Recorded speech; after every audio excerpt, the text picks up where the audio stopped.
2, 3, 4, 5, 6, 7, 8.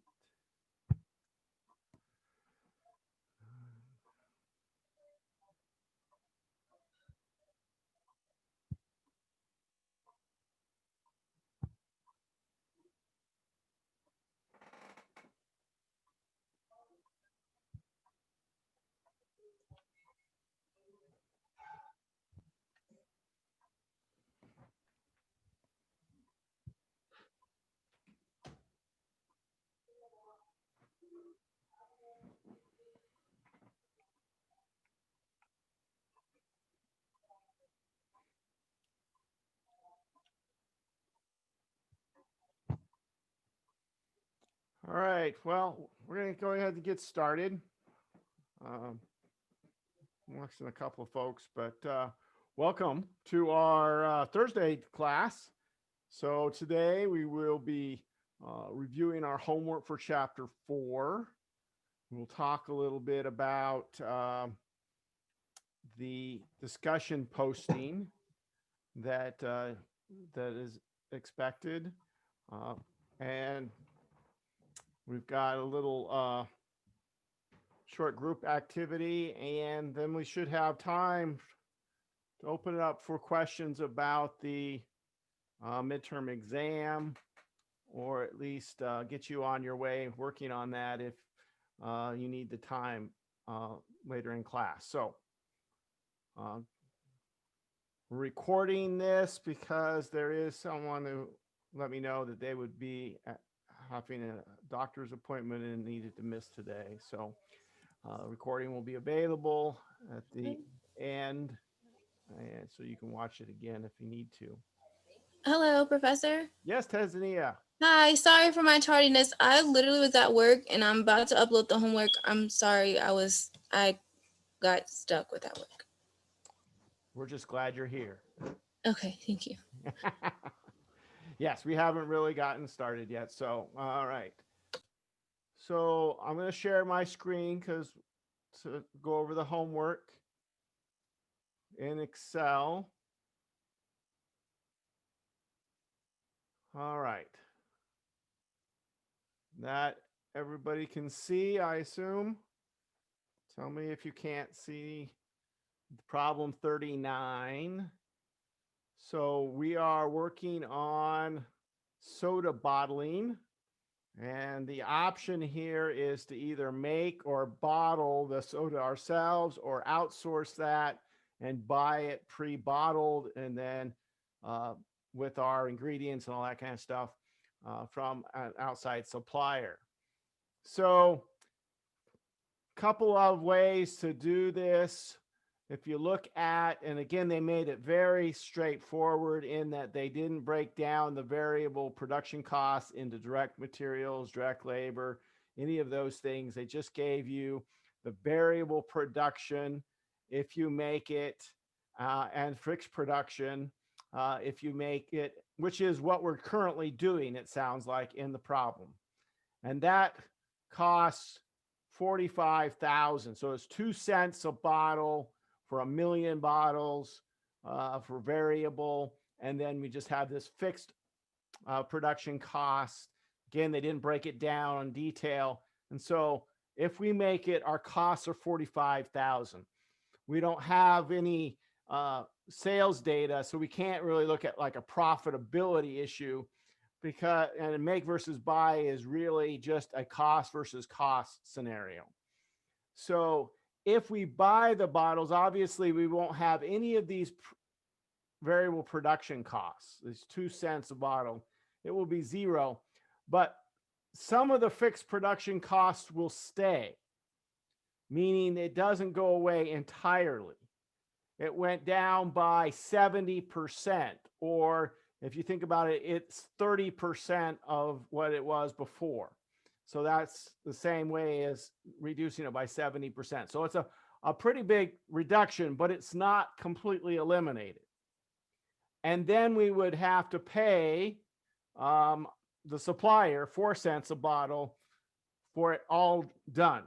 So if you add in the fixed production costs that stay and the new cost for buying the bottles from the supplier, you get 47,500. And so clearly it's cheaper for us to make them in this scenario. Alternative one, make the bottles, is lower cost than alternative two, buy the bottles. I don't understand like the fixed production in buying the bottle. Like you said, we increase it. It decreases by 70%. How did you do that? Well, it was given to you. It was told you in the problem that the fixed costs drop by 70%. Oh, okay. Okay. In the problem, it states that. That's the kind of detail. Sometimes it's easy to skip over. Yeah. It's right below. It's in the statement right below the. Oh my God. Okay, now I see it. You see it? Yeah. All right. So, yeah, and if you missed that little piece, then yeah, you're going to get the wrong. I missed it. But I got the You're gonna, if you missed that, you're gonna have the wrong answer, the wrong conclusion. Okay. Now the other way that the textbook shows you to do it is kind of a summary. It's called, referred to as the summarize or shortcut. It asks you to do that as well. And basically the format is you look at the cost increase for buying the bottles, and then the cost decreases. Your variable cost goes away. Your fixed production cost at 70% go away, 17,500, and you get the same differential, $2,500 difference. So you always should come up with the same answer, whether you use the differential way, which is basically look at all the costs for alternative one, all the costs for alternative two, or basically the incremental way or the summarized way, which is basically look at just what changes. All right. And instead of looking at it before and after, you look at the change, and you come up with the same, should come up with exactly the same answer or the same result. So in this one, your decision would be to make the bottles. Okay. Whichever way you did, it was actually the problem asked for both the differential and the summarized process or format, if you will. Now, then they threw a separate scenario. And while you can kind of just overlay this over the top of your first scenario, I encourage you that when you're looking with a new scenario to start over and make the changes separately, just so it makes it easier to see and kind of make sure you don't miss something. So basically what I did is just take this same information and copy it down here. And then I made another line for the leasing of space. Okay. Now, the way that I looked at the leasing of space is I made it a negative, since we're dealing with costs, I made it a negative cost because that's money coming in that's can be used to offset our costs if we buy the bottles. Okay. Now, that to me made the most sense as to how to compare. Now, you could do it on the other side because it make bottles, but it really is not impacted by making. It's all because of your buying. You can't lease the space if you make it. You have to lease, you can only lease the space if you buy the bottles, then you don't need the space to make them.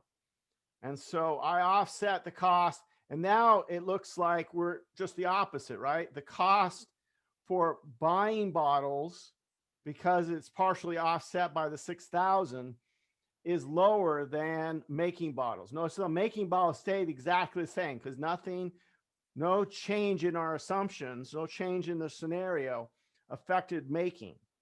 It only affected buying. And that was the $6,000, which of course is, the difference here is 3,500, which is 6,000 minus the 2,500. Yes, question, comment. Somebody said, I think somebody said something. So it clearly says in the instructions that we're to follow figure 4.7, which is formatted differently. In the instructions for the problem, it says that it should look like figure 4.7, which doesn't look at all like your spreadsheet. I mean, I did that and I understand what you did there, but I have mine laid out like figure 4.7. Well, as long as you understand that. I mean,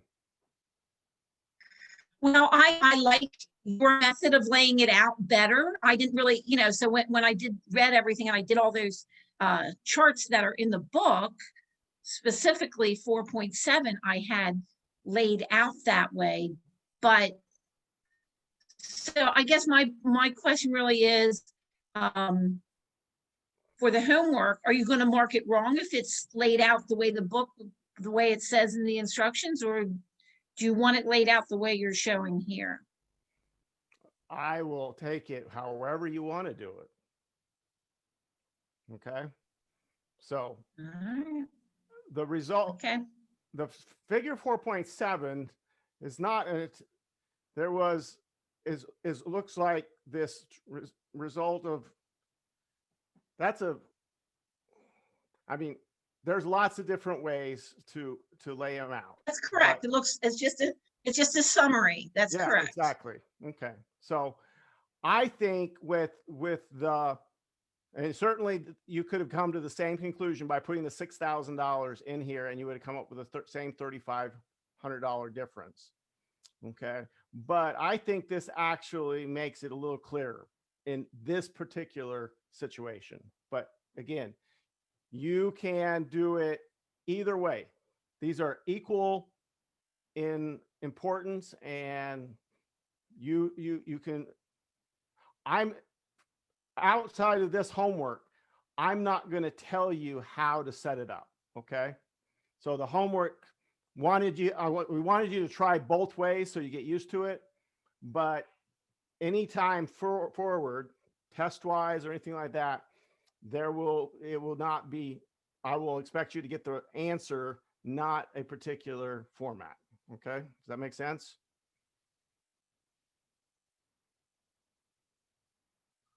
Okay. Then they ask for qualitative factors that you would want to consider if you were going to change from making to buying because of your alternative in this situation. If you were truly able to lease out the space and utilize that to make money, then you might determine that you're going to buy instead of making. And so you would need to consider qualitative factors before you decide that, whether that would give you, and qualitative is a perfect word for this, because one of the things you would be very concerned about is the quality of that bottling. If you trust that to someone outside of your organization where you don't have direct control over it. All right. But there could be other things like speed of delivery. It could be that you're concerned about people involved in terms of keeping their jobs, that sort of thing. All those could be qualitative factors. Any other qualitative factors that someone thought of that wanted to add to our list?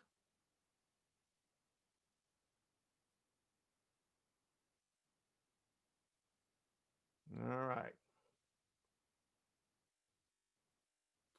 Problem 40.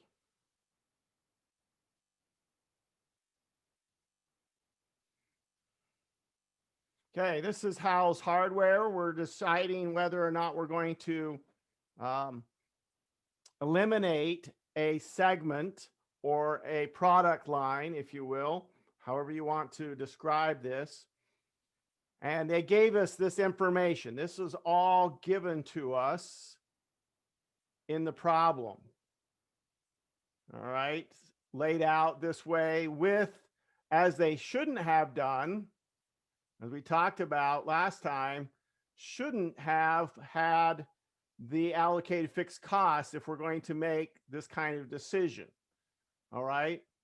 Now, I'm glad they put them there so that we could talk about, the idea that why they're not, shouldn't be there, because those are not going to go anywhere if we eliminate one of these product lines.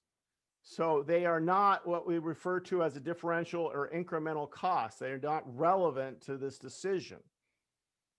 So they really should be crossed out, and our operating profit should be calculated by taking contribution margin minus the direct fixed costs, which is what I've done here.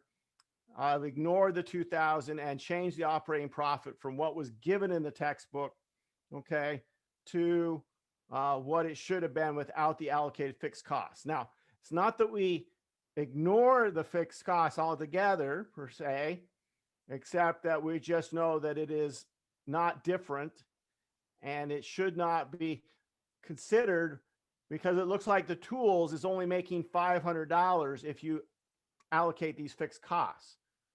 And what it really should be looked at is 5,500, which is much closer to what the other two are doing as well.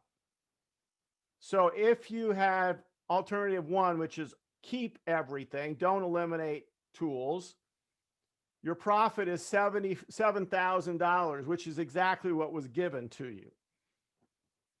Now, if you ignore allocated fixed costs altogether, then you would have 17,000, and that's fine to look at too, because again, they're irrelevant. But in this case, if you put them in there, you got 7,000. Alternative two, what I've done here is only added in the garden and the paint. The sales, the variable costs are just garden and paint. Contribution margin is clearly the sales minus variable costs. The direct fixed costs still are 11,500, because this direct fixed cost is eliminated. It's just the allocated fixed costs that are not eliminated. So there's still 10,000. So you went from a profitability of 7,000 all the way down to 1,500. Clearly, you do not want to eliminate your tools product line, even though it looks like when the information they gave us that there was a $500, a very small profit, it was still contributing $5,500 to our profit. And if we eliminate that segment, we're going to lose that $5,500 profit. The summarized version of this, okay, looks at the sales that would go away. If we eliminate the tools, we would not have the sales. We would not have these variable costs. We would not have the direct fixed costs. And we would still be down 5,500, because the costs that go away are not as much as the sales that would go away. So again, another way to look at it, summarized way. In this case, this might actually be easier to see, okay? But whichever one makes the most sense to you. In this problem, they asked for you to do both.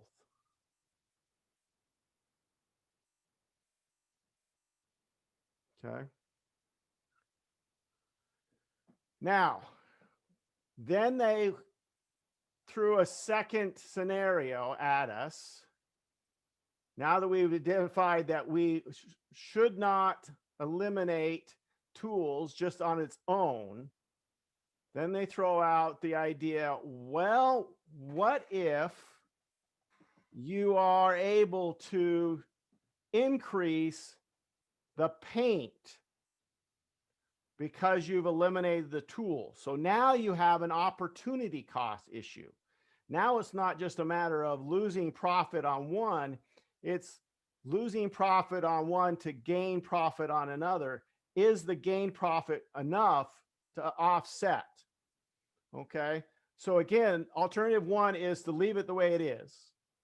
Alternative two is to eliminate the tools and expand the paint.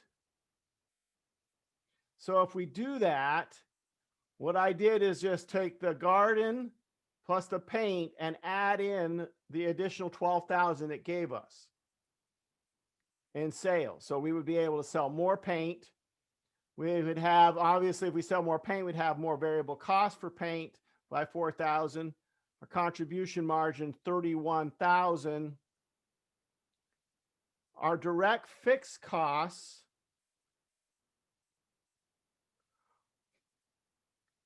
are we still eliminate the 1,500, right? Because we only have the garden and paint fixed costs, and there's nothing in it that the fixed costs are going to change. All right. For the paint, even though we're expanding it. That was what we would expect, right? Fixed costs are supposed to stay fixed, even with increases in volume. The allocated fixed costs, and they make a thing of in the problem to kind of throw you off, is now 80-20 doesn't matter because it's not part of our decision. It's the same either way, okay? And so in this case, if we're able to expand the paint, then as a result of eliminating tools, you see our profit actually goes up from 7,000 to 9,500. So it would be a yes, we do want to eliminate tools and replace it with paint. More paint. Now, here's my kind of non-quantitative take on that. I think that's a pretty big risk to eliminate tools that you know you can sell in favor of expanding paint that you're guessing that you can. I think that's pretty risky business, but that's not what was asked. I'm just giving you what I would, if someone asked me that question, I think that would be, this is a pretty risky scenario, even though on paper right here, it makes $2,500 more profit. Questions about problem 40? I have a problem again with that last section. It doesn't agree with what was in the question. So we were supposed to increase the revenue for paint from 23,000 plus 12,000 more, and it should be 35,000 under paint. It specifically says the increased variable cost for paint is $4,000 more. So 9 plus 4 would be $13,000 for the variable cost. And then, of course, it says the 20-40 split on the allocated fixed cost. It's just, I'm not seeing the same numbers on your spreadsheet that was called for in the problem. Because this has both the garden and the new paint. So you take the $20,000 of sales from garden, $23,000 for paint, add 12,000. Oh, I see. And now it's 55,000. It's confusing because you don't have it in the column under paint, and we can't see what's in your formula bar. So yeah, You can't? I get it. You did it in the formula, but I can't see that You can't see the formula right bar? now that you have your cursor on it. Oh. Now that you have your cursor there, I see that. But You can't see that before? if you didn't have your cursor there, we wouldn't see that. Okay. Well, that's why I put it on there. So, yes, that you add, I mean, what you're telling me is that if you went in and changed this paint column, and that's another way to do it. Absolutely. Okay. But you'll get the same thing. You'll have the same differential in how much you expand the paint, because the paint is going to make a bigger contribution margin and not have any additional fixed costs than if you use the tools. That's the key here. The paint is more profitable and it doesn't it allows us to eliminate these direct fixed costs for tools, which is another thing I would question in real life is, are these direct fixed costs for tools really going to go away? What are those fixed costs, and are they going to disappear just if we eliminate tools? So, all right. Any other questions?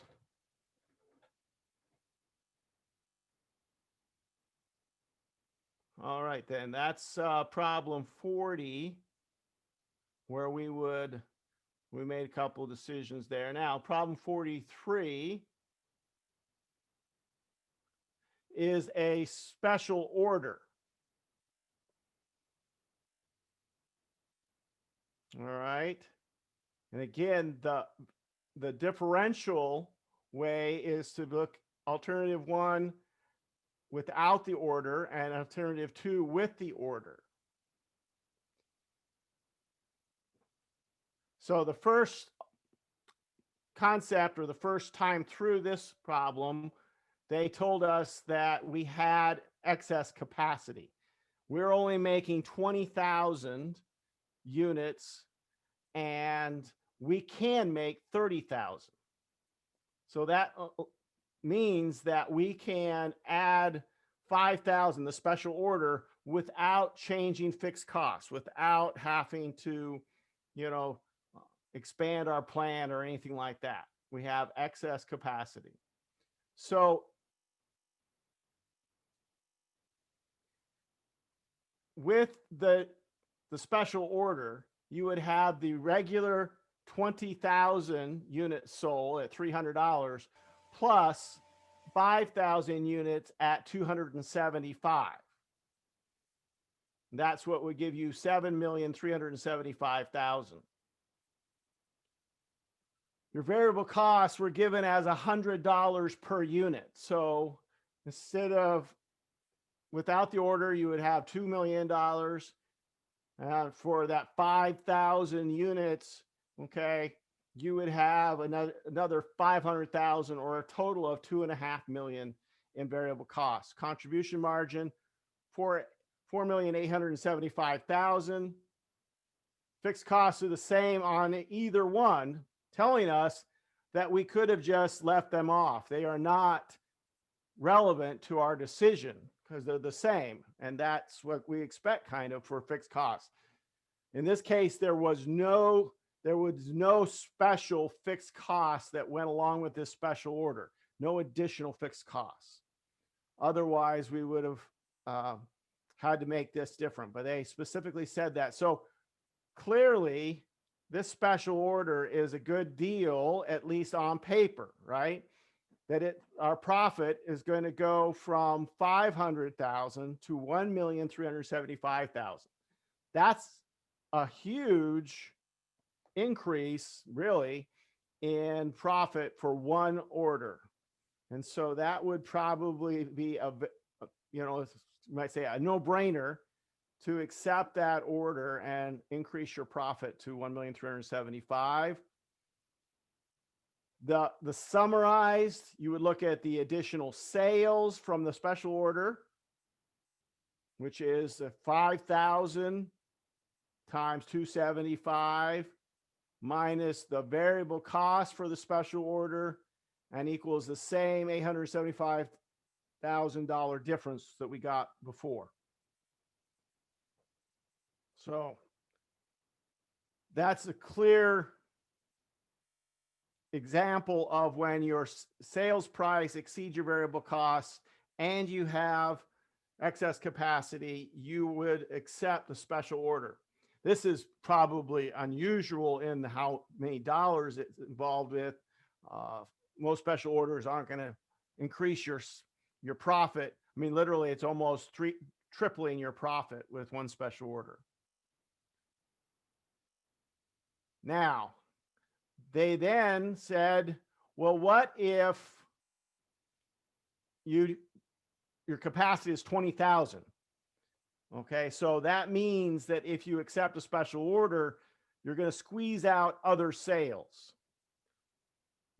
And really, we don't even have to go through the process, except that homework asked us to do so, because we know that we should never accept a special order when we don't have excess capacity.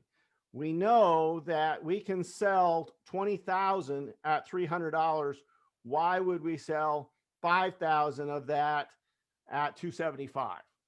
But just to make sure that we know why that is the case, we'll go through the exercise again. Alternative one is if no order, so it's exactly what it was previously. But with alternative two, with our special, if we accept the special order against our better judgment, we accept the special order. Okay. We now sell 15,000 at $300 and 5,000 at 275. So added together, that's 5,875,000. Well, you'll notice nothing else changes because we're making the same number of units as we were before. So our variable costs are exactly the same, 2 million. Contribution margin has gone down by the amount that our sales went down. Fixed costs obviously don't change. And our operating profit is going to be lowered by 125,000. So it's going to go from 500,000 to 375, which is exactly what we knew would happen because we didn't have excess capacity. All right. So the sales, literally, if you summarize this, there's only one number that you have to know about, and that is that sales went down. Everything else stays the same. And so your profit is going to go down by the amount that your sales went down. Questions on this one?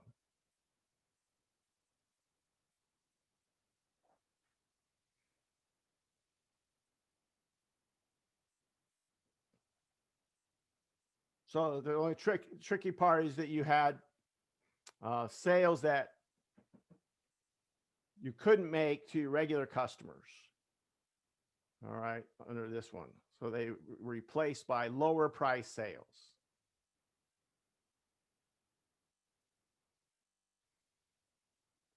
All right, so that's the homework problems that were assigned and that you were to work on, that I hope you will then make corrections to and repost. All right. Now I want to show you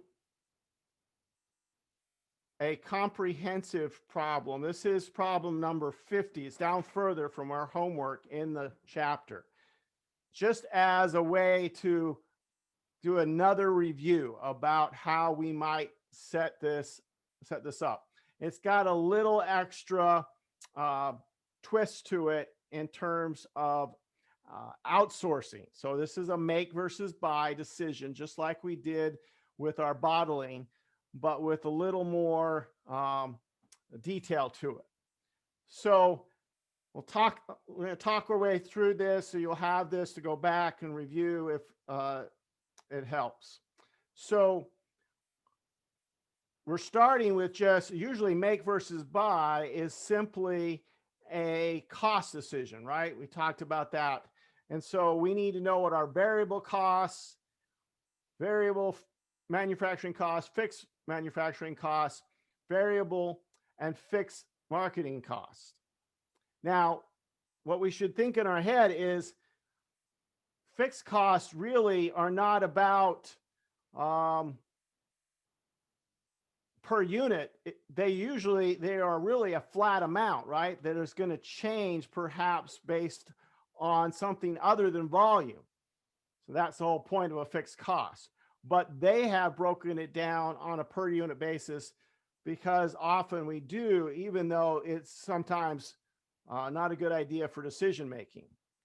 But it will help us in this case to come up with the total cost to make 6,000 pianos. That's what we're currently doing. We're making and selling 6,000 pianos. And so we just take the cost per unit variable times 6,000, our fixed cost per unit, and our fixed costs are really 1,440 total. Variable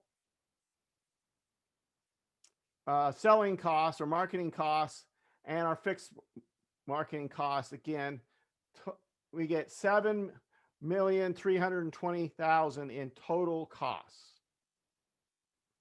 Now, the thing that makes this a little bit different than what we've done before, this is not a complete outsourcing.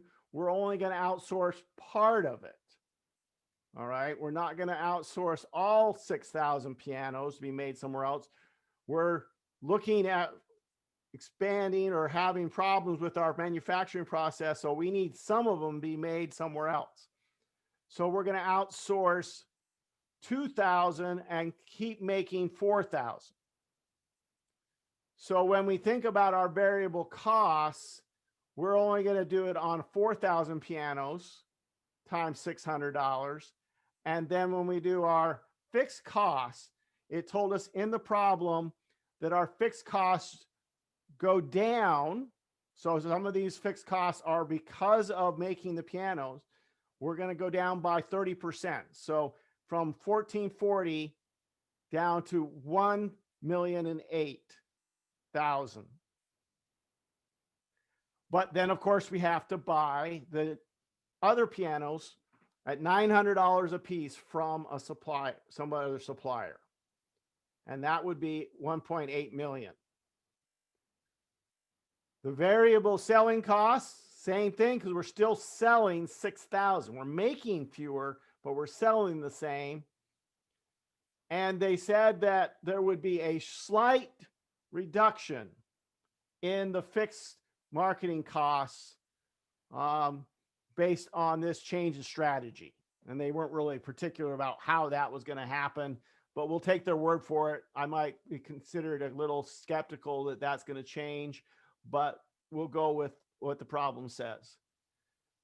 Even with that drop in fixed costs, outsourcing total costs, outsourcing the 2,000 pianos on top of making 4,000 actually increases our costs. And therefore, we would say, we're not going to do this. We need to figure out some other way to cope with our problems in manufacturing so that we can handle 6,000 without, outsourcing the 2,000, at least given this straight scenario. Now, they then threw into this mix a little tougher consideration. And that is that if you were outsourced 2,000 pianos, then you can make a new product. So you're going to opportunity cost. You can make a new product called beginner pianos, and with the space you were using to manufacture the other pianos. So the only way you can deal with that, because your sales are going to change, is you have to have sales in your, instead of being a cost scenario only, now it's a profit scenario as well. So under the old scenario, we were selling 6,000 pianos at $1,480. See the costs, none of them have changed from alternative one up here. All we've done is add in the sales and say that we would make $1,560,000 in profit.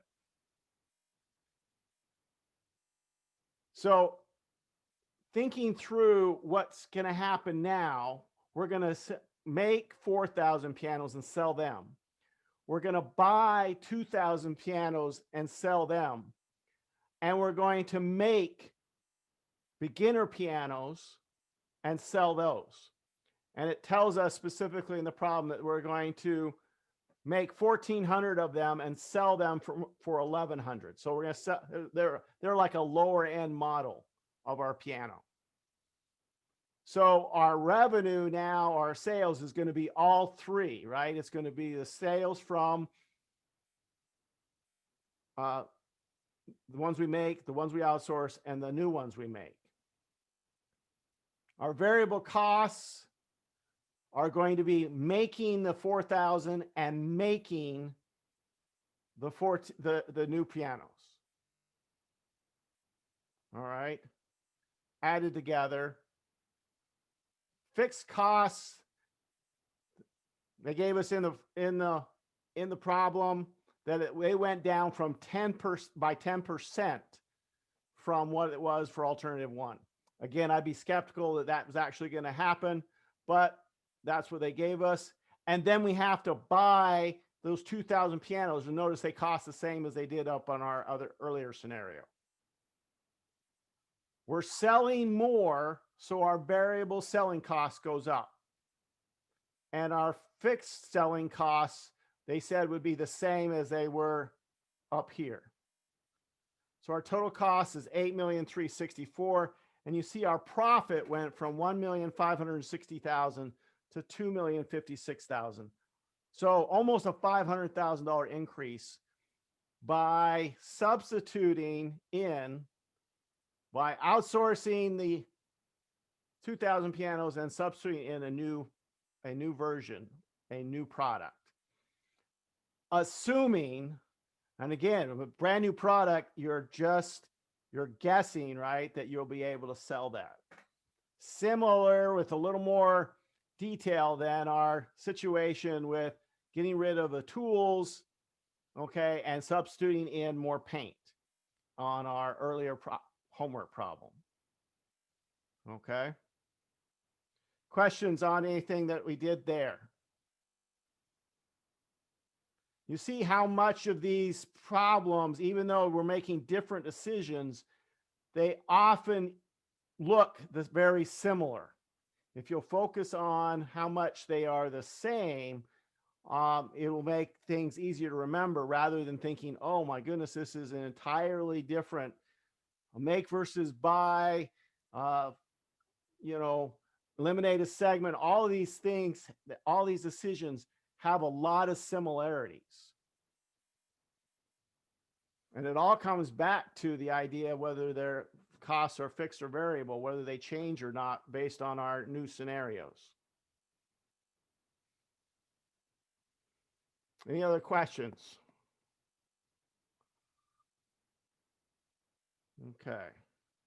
So here's what we're going to try to do. We're going to try to put everybody in a breakout room in a group. I'm going to let the computer assign you randomly. All right. But I want you to think about 3 different scenarios.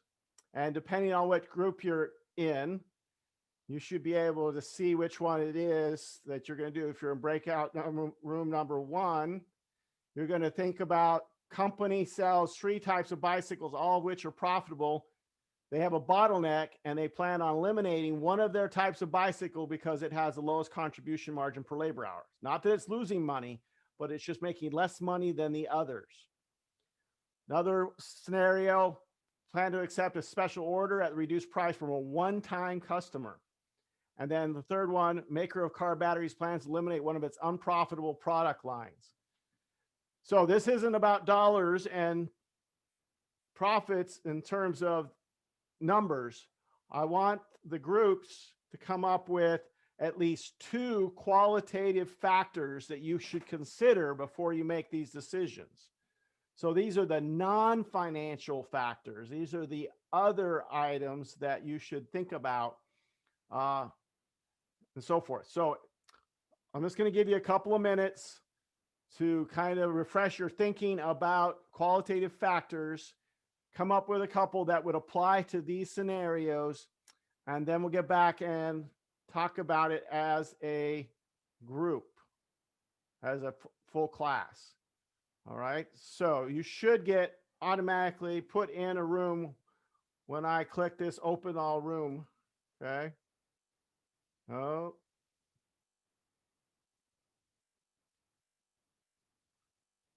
Nope.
Yeah, that's my girl.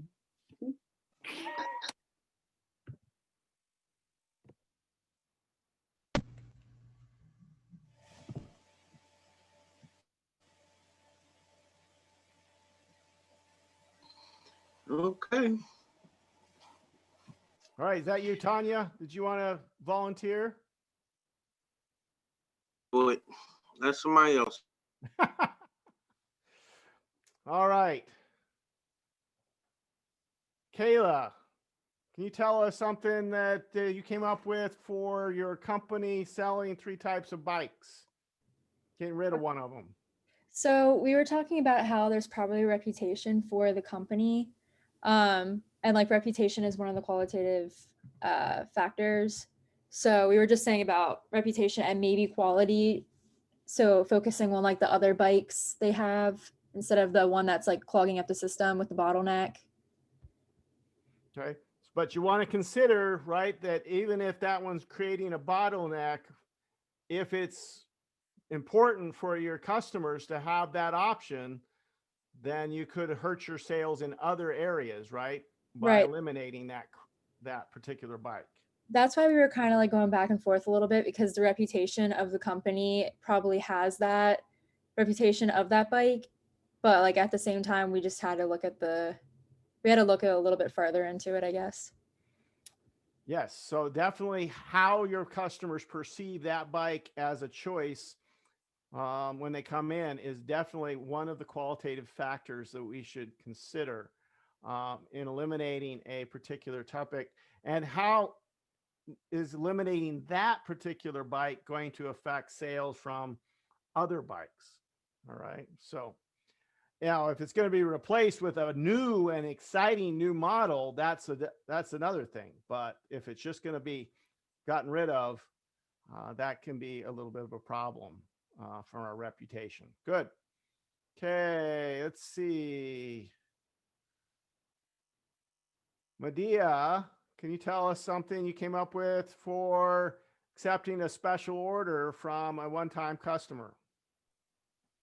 That they're gonna come back and ask for more, the same sale price, and then the other customer's gonna ask for the same. And that's how they're gonna ruin their profits.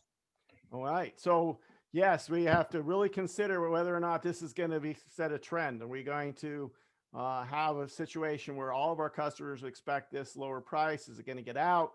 Is it enough different than our regular orders in order to us be able to justify charging a lower price? And sometimes charging a lower price communicates to our customers that we have or believe that our product has a lower quality. So sometimes you want to resist the idea of selling cheaper, even for a one-time deal, just in the sense of it just lowers or cheapens your product in general. Some products just we should communicate that it's high quality and also that there's a price that goes along with that. All right. And our maker of car batteries plan to eliminate one of our unproductive product lines. So car batteries. Let's see. Tanzania, I think you were in that group, weren't you? Yes, I am. What did you come up with? Well, we were discussing like how it could affect the company by like basically laying off workers, and also something before we were cut off out of the group, I was adding that how basically like the service not being offered anymore. So even though like sales are not, or the production is not great, but still it's like if there's packages or anything like that is not included, the fact of like making car batteries anymore. But mostly it was laying off employers and not having that product. So the point is we can't make these decisions entirely in a vacuum. It can't just say line up our revenues and costs and that becomes our only way to make these decisions. There has to be consideration of other factors and the relationship of one product, even if it's unprofitable, like this one was, on other products and what they will be able to sell. And, that sort of thing. We'd probably be better off, like I mentioned before, to maybe raise the price to see if that can be made profitable, or finding better ways or more efficient ways to make it to lower our costs. And maybe we can make it profitable that way rather than eliminate and tick off customers in some way or another. All right. Now, your discussion post, and we usually want the first posting to be done by Thursday night, but I know you're working on your, several of you are working on your exam. And so the first post doesn't need to be posted until Saturday this week for this discussion board. But the discussion is about not so much the dollars and cents again, but how you would go about finding out those dollars and cents. So the scenario is, you're a bakery, so you're used to making cookies and pies and that sort of thing. But it occurred to you that you could offer something very different. And that would be ice cream cakes or something of that nature. And I don't want to take away too much of your ingenuity or your creativity on what the product is, but that's kind of the idea, is something that's enough different that but it's still dessert related, that you think you can sell. Remember, and you're pretty sure there's a demand. But the question is, how would I come up with, I know that I got to sell it for enough to cover my variable costs and all that good stuff that we've learned about, but where would I find, how would I go through it? So you're going to write a post that's kind of describe a process, not necessarily add dollars. If you want to add dollars in that you guess that it would be, that's fine. But we're not expecting you to actually know what the dollars are, but rather think about how you would go about it. If you were a brand new product, how would you determine the various pieces? And so you'll think through, what do I need to make it? What kind of equipment would I need? What kind of storage would I need? What kind of, inputs? But if I made it, what would I have to pay people? Would I have to hire different people? All those kinds of things to go into how much it would actually cost to make, and whether you could make a profit. So it's kind of a narrative, so you can be creative about thinking through how you would find that information. All right. So any questions on that? And I'm hopeful that as you post there, that other people will see your post as you post it, and you'll go back in and add to it, and we'll get together. We'll have a pretty good process, even if individually we forget various things. We can go back and, after we see other people, and add them in and that sort of thing. And that's certainly acceptable. That's what I would expect you to do as you work through it. All right. So here's what we have. We have completed our homework, so you can make corrections to that and repost. We're working on our exam. So I want to give people an opportunity to ask questions on both of those things. So what I'm going to do first is, if you don't have any questions on either of those, then you're free to go work on your discussion post or work on whatever it is that you need time for. But I think what I'm going to do first is ask if there are questions on the midterm exam that I can answer, and then spend some time, if there's questions on chapter 4, we need to go over some things in chapter 4 another time. So there was some request for that earlier. So that's what we're going to do here for the next however long it takes. So choose, let me know what, I mean, well, if you go off, I'll know that you didn't need to ask questions. Well, where I'm at, it's messed up. I'm like depressed because I don't like filling, but I am so confused. But I'm going to figure it out as best I can. It's like I'm catching some of it, but then I'll be missing a whole big point. So I'm just going to take however many hours to try to get this exam done and just keep showing up. That's all. So questions first on the exam. Anybody that started and gotten stuck? Yeah, I've started the exam, and problem 2 is simple and easy. It's just problem 1 that I have some questions on. Yeah. I really don't understand what you mean by number 1, the first part, which says show the equation for the random to separate overhead Okay. to fixed and variable components. So what do we do to, how did we learn in chapter 3 to separate, or was it chapter 2? Fixed and variable, to come up with a cost equation. Are you talking about like, I'm thinking of like manufacturing overhead, like the statement No. where you do like work in prog.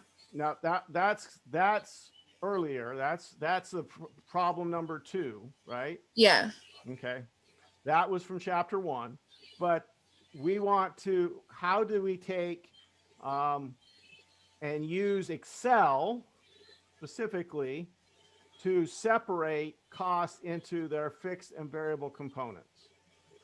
You use the regression formula, or if you can't get the regression formula like tool, then you do intercept and slope, and then you can also do the confidence by doing the RSQ. Okay, exactly. So just as Jack said, we're going to use Excel to complete, okay, the regression to separate and create our cost function, if you will, for our overhead costs. So I've given you a whole list of overhead costs and hours, okay, to look at and to then determine what that relationship is, what that cost function is, okay? So if you are going to then, that's going to give you just the overhead costs and the variable overhead cost per unit and the fixed overhead costs. Then I gave you information about the direct materials and direct labor for the same company. So now you'll have variable cost per unit overhead, you'll have direct materials per unit, and you'll have direct labor per unit.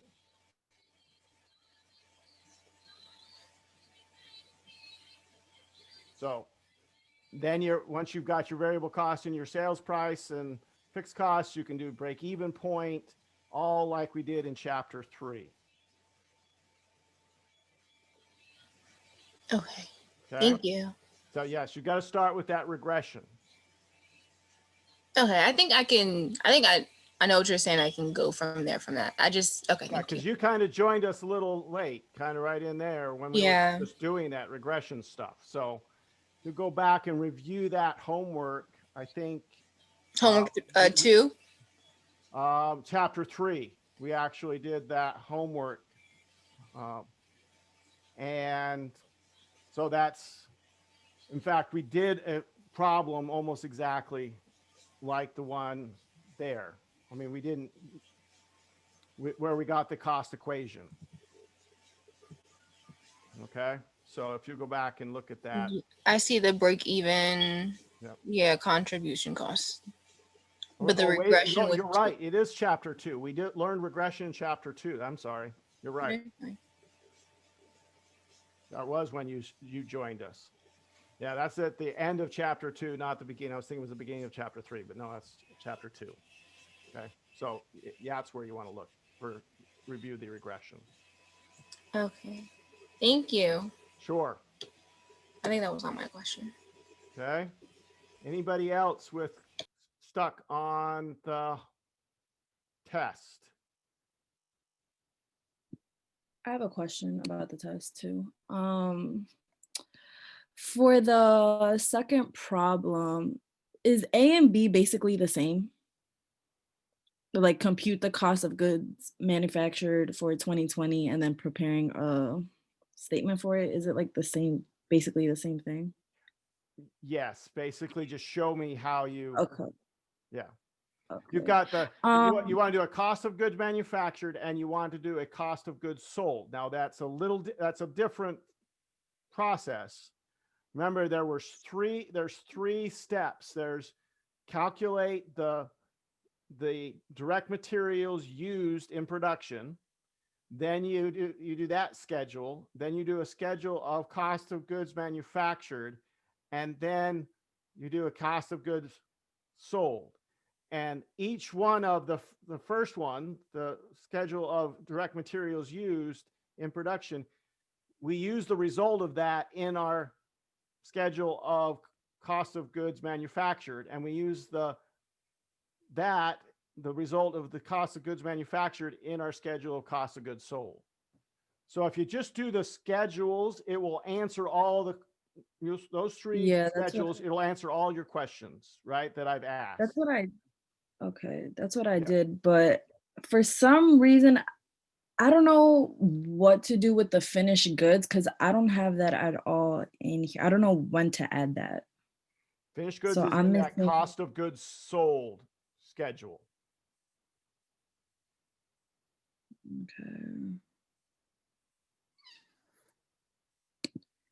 And for the first problem too, I have a question on the random analyzes their costs and finds the following. So with that little information given, that's what we use to answer the following questions of what is the contribution margin per unit and all of that, correct? Yep.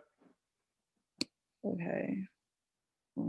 Do we do any, because I didn't, so I used all of them except for on average, a worker can produce 16 units of product in an 8-hour shift and gets paid 180 for that shift. I don't know what to do with that information. That tells you how much direct labor per unit. You need to, Okay. essentially, it's just use the amount that they're paid. Like, I don't want to say too much because I'm not sure how much you want me to say, Professor, but You're just fine. Go use ahead. the total amount that each worker's paid and then get that per unit. Like if they're making 16 units in $180, what is that per unit? Yeah. And that's the direct labor per unit then that you calculate. So Would remember I when do we're- like 36 times 16? No, no, you so don't they're wanna- paid you wanna 180 and multi- you, yeah, you want to divide is what you're Yeah. talking about. Oh, 180 divided by 16? There we're starting to talk about. There we go. and again, that's as don't much forget giveaway. the, Okay, go don't ahead. forget the stuff in the regression, like the first 3 questions, because you still need to add that then. It's all part of Really? the same analysis. So you're going to, what you come up with in the first 3, you're going to utilize in the last half of the problem as well. Okay, when you are calculating, you're looking at your per unit variable costs. Okay, you need to know what your variable costs are for overhead from your regression.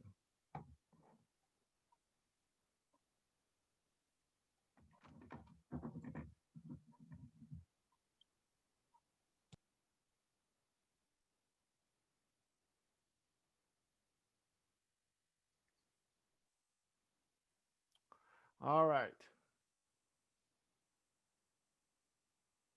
Okay. So any others on the exam? Okay, chapter 4 then. Decision making. Let's talk about that for a little bit. All right, let me see if I can really make this simple and see if it clears up anything for you. When you are determining whether or not to make decisions, almost every time you're looking at comparing variable costs, you'll notice that the fixed costs are almost always stay the same and therefore aren't that important to our decision. And if they are, we specifically say that these are fixed costs. So if I'm going to make or buy a product, I want to look at what I will pay to buy it from an outside supplier and compare it to the variable costs that it takes to make it, plus any additional fixed costs that are only for making it. That's the straightforward way to look at a make versus buy decision. Questions on that idea? Do we understand how to make that comparison?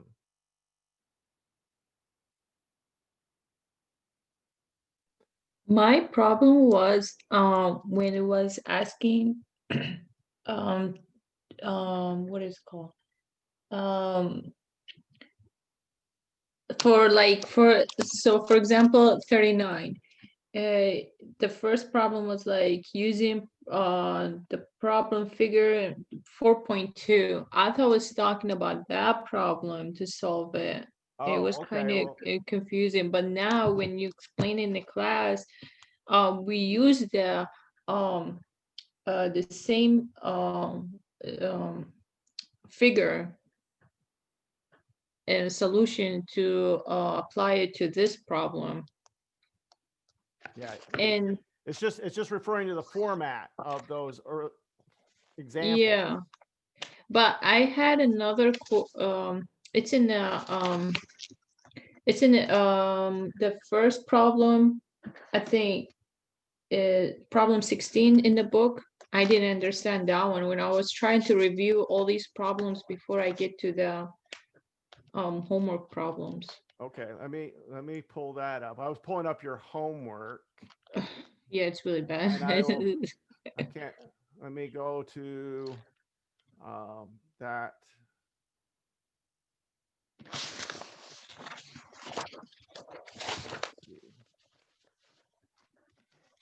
Problem 16, you were trying as a review. Yep. Let me see what that one says.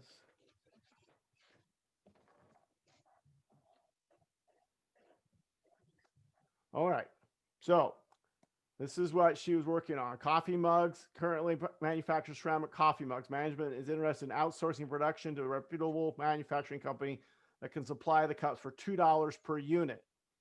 Coffee mugs produces 100,000 mugs each year. So first thing you know, if I'm going to buy these from an outside supplier, I'm going to pay $2 a unit and I'm going to buy 100,000 of them. So my cost to buy them would be 200,000, right? That makes sense, Medea? Are you? Do you mind if you do on the Excel You want me or to like on the spreadsheet or something? You want me to do it on a spreadsheet for you? Yes, All right. please. Sure. Let me get to my spreadsheet. Okay. Let me get a new, fresh, new sheet. Okay. You see that? Yep. Yeah. Okay. All right. So if I'm going to make it, that would be this column and buy this column. Okay. So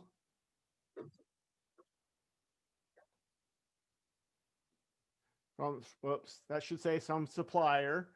Okay. Mhm. We're going to go $2 times 100,000 mugs. Okay. I think I put the right number of zeros there. All right.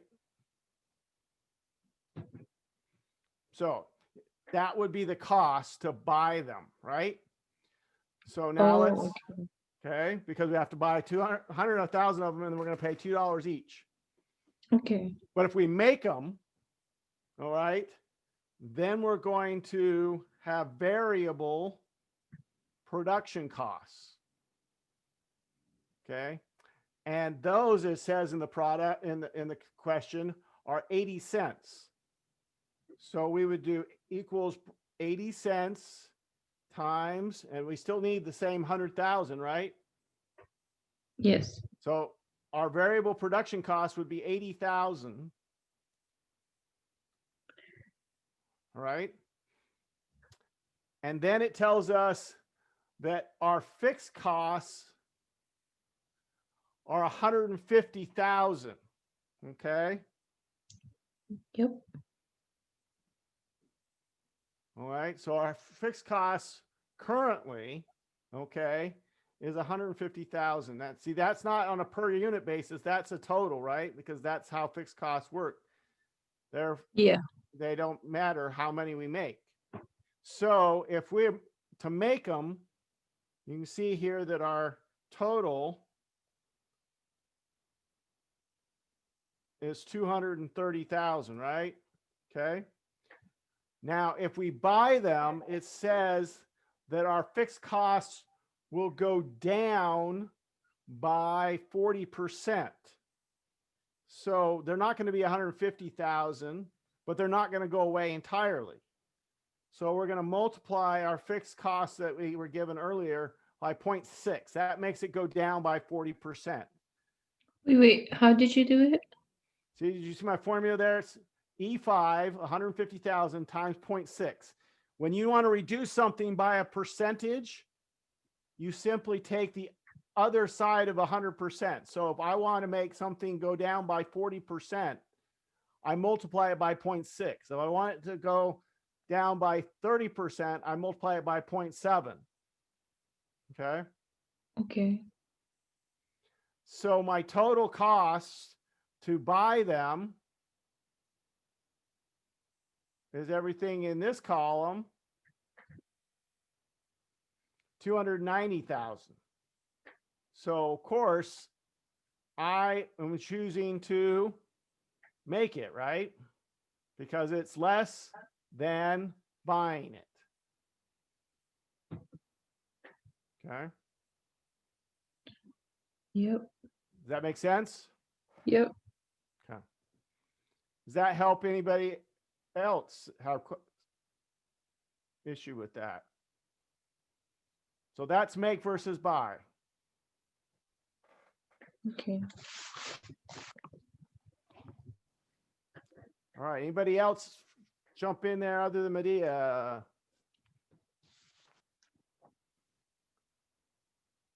We need to try some others. What decisions are we having the most trouble with? Example 18. Okay, Okay. 18. So just 2 down from what we just did.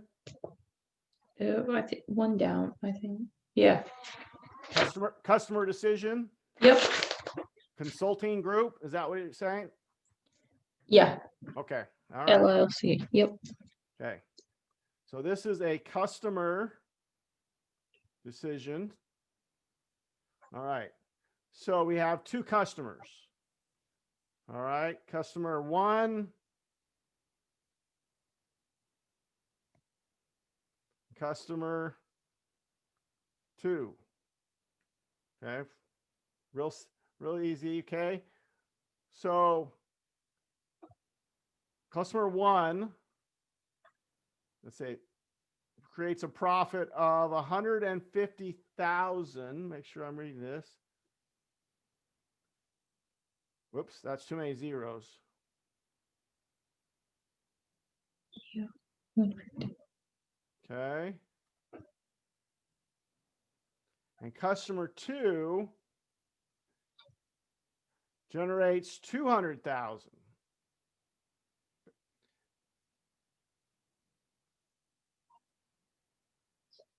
Now this is after direct fixed costs are subtracted. Okay. Then they talk about allocated fixed costs. And they say that you're going to allocate those costs to customer 1 and 2. Now, what I taught you in class, and this is a great illustration, great re-emphasis. Okay. We should not use allocated fixed costs in making determination of whether we should keep a customer or get rid of a customer. We should not use allocated fixed costs when determining whether we should keep a product or eliminate a product. So they're leading us astray, if you will. All right. So that you should be able to say that this should not be used because it will just muddy the water. As long as a customer is making money after direct fixed costs are subtracted, we should keep them. This should not be used to eliminate a customer by doing the allocated fixed costs. Because here's the thing, if your allocated fixed costs are $300,000 with customer 1 and 2, they will still be $300,000 if it's just customer 1 or just customer 2. And that would be dumb. You would have the same costs, but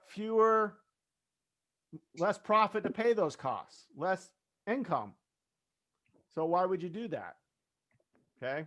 So don't use allocated fixed costs in any of these decisions, but specifically the ones that that you'll see them on is eliminating a product or eliminating a customer. Okay. Okay. Professor, I had a question. I keep Oh. forgetting to ask about it, but on D2L, it mentions a ethics project. Yep. And that it started. So when are we going to be assigned our groups or? Soon as we're done with the midterm exam. Okay, thank you. Okay. Sure. So by next Tuesday, I'll have this put you in groups, have it posted on the D2L, and we'll discuss it in class on Tuesday. But you'll have a chance to have already know who your groups are by the time we get together on Tuesday. Thank you. Sure.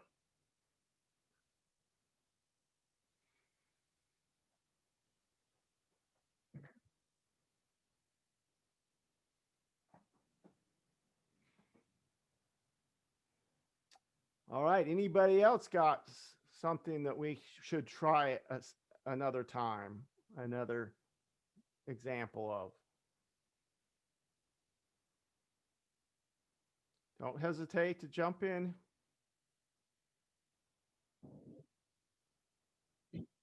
I'm going to work on the exam right now. So. All right. That sounds like a great idea. I'm gonna go work on the homework all over again. That's exactly what we hope to do. Sometimes it takes a couple of times. That's okay. Have a nice afternoon. You too. See ya. Thank you. There. You. Kayla, you okay? Yeah, I'm okay. I was just listening to everyone's comments so that I would better grasp it. I don't really Sorry. have specific questions. Did it help? Yeah, it helped a lot more going over it. Okay. Thank you. Let me know if you have questions, please. All right. Thank you. All right.